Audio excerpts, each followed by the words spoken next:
I'll just kind of tell you guys a little bit about my story. So when I was 15, I was kicked out of my house, and that's another story for another day.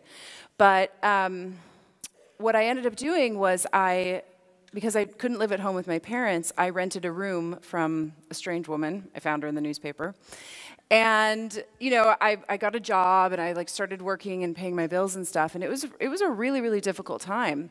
And I was really scared. 15 is really young. I'm sure you guys probably have kids that are 15. So it's a really young age for a kid to be out on her own. And, I was trying to be really positive and powerful, but at night when I was all alone in my room, my cravings would hit because I felt so alone and so empty and so unloved. And so at first I didn't realize what I was doing. I just really thought I liked Mexican pizzas from Taco Bell. And then I woke up one day and I couldn't fit into my jeans, and I was like, crap. So I did what everyone would do, right? You go on a diet. So I tried all the diets, every fad diet you could ever possibly try, I tried it. And my problem got worse, not better.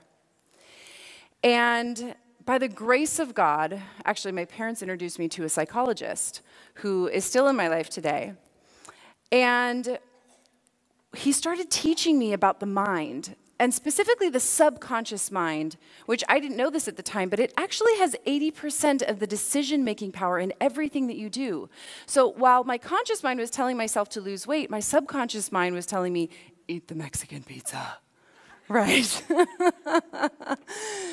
And so through going to these sessions with him, I started learning and I started growing. And then one day, it was about a year into our work together, he said to me, I just learned this technique over the weekend. It looks really weird. You're going to think I'm crazy, but I think it might help you.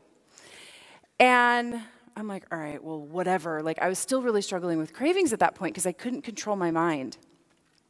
And so we tried it.